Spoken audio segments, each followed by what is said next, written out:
Now you've got a, basically it's a flight test airplane, right? Did you watch the flight test? Yeah, I watched a flight test video. Okay. On building their kits and stuff. Yeah. And I decided that I would make my own.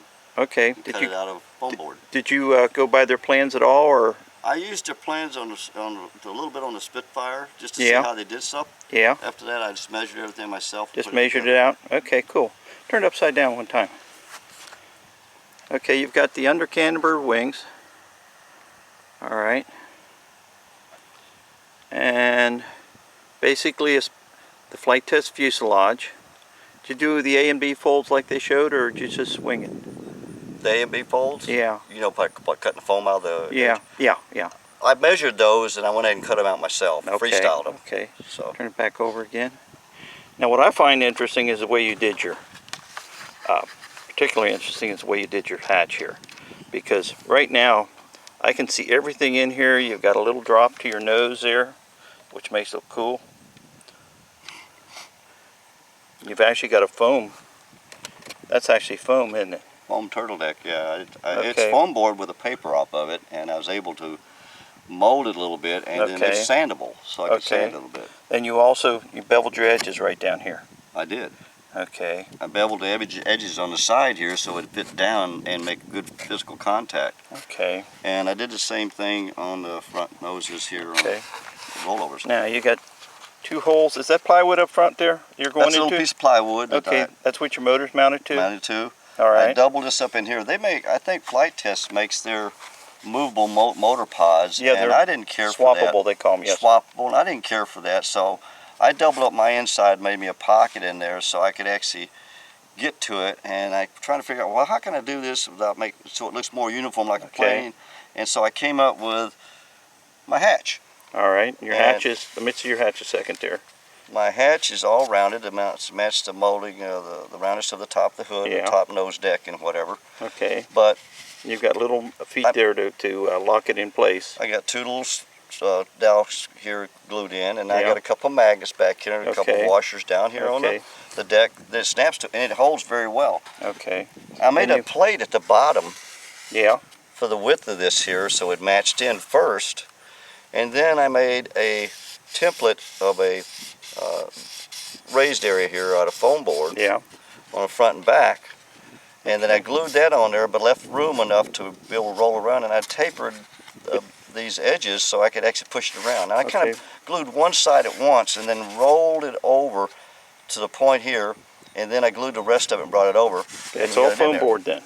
Did you remove the paper on both sides or just one side? This paper is removed on both sides. Both sides? Both sides. Makes it easier to roll. The only problem about that is, though, when you go to paint something, it will eat it up. And I got a little bit of skin rash on this because I got a little too zealous on my paint. Well, need to try a different type of paint. And on the bottom side, I made a couple little foam board paper guys to hold it. Yeah, I like that. And along with the magnets there, once I put it in position, I just slide it on. Lay it in there, and click right down. Yeah, it's in there tight. It's in there tight. It won't come out for nothing. I stuck a windshield on it because I think it needs a little brake buffering for the back here, like you recommended once before on some stuff. Yeah. And I think my next model I'll do, I'm going to have a full canopy that comes back here, so everything lifts up and makes it a cleaner fit, and it looks like I got an axle. I see what you're saying, yeah. The wingtips are rounded more like a P-47. I was trying to design something like that on the plane. It's very light. It's balanced right on the CG, but we're fixing to find out how it's going to fly here in a minute. Yeah, actually the wind's picking up right now for some silly reason. It was dead calm 10 seconds ago. Okay. I've got a 1450 kV motor in there. All right. Running a 1300 milliamp battery on a 1300 milliamp? ESC, huh? You got a 30 ESC. Okay. Right. A lot of people like to know that stuff. That's information that people who are going to go build something need, that they need to know the size of the motor. It's 28, what, 14 you say? 1450 kV. 14K50, it's a 28 size motor though. That's a 28 size motor. It's a 20. It's a 28. Actually, I'm running a 28, 22, 14. Okay. And it's 1450. It's a trilogy motor. Okay. It gets enough RPM. I got an 8.4 prop on here, and I've got the same motor on another foam plane I got with an 8.6 that flies very well. Okay. But it seems like I got plenty of power here. If I zip it up here. Well, we ain't got we got to plug it in. We got to plug it in every day. Okay. But, well, let me go ahead and shut this down. And we'll go ahead and get it up in the air. Okay, sounds great. Go ahead. All right, I'm gonna.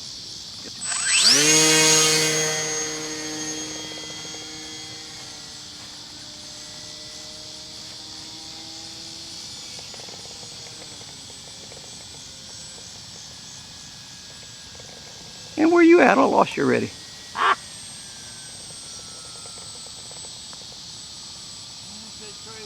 Come on, let's see a nice little pass.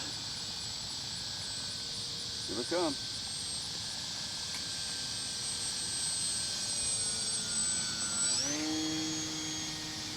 Wasn't very low.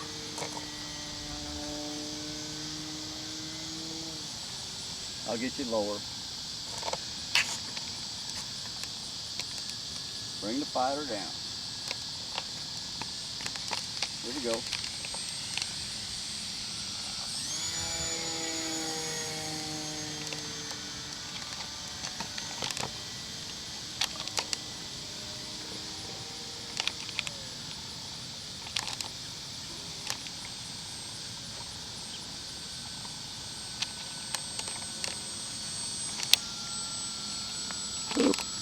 Can't do that.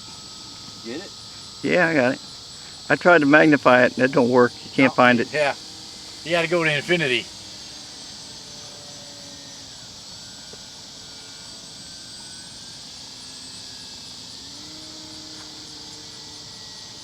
Where you at?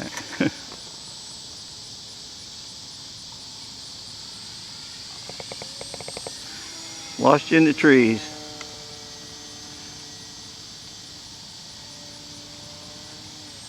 Okay, why don't you cut this short and put it in a landing? Right. My arm's getting tired.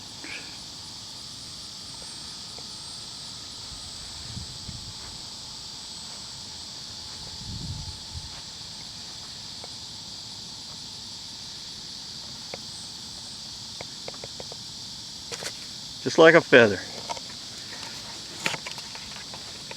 You want to fly it there, Harry? Huh? You want to fly it? Yeah, let me fly it.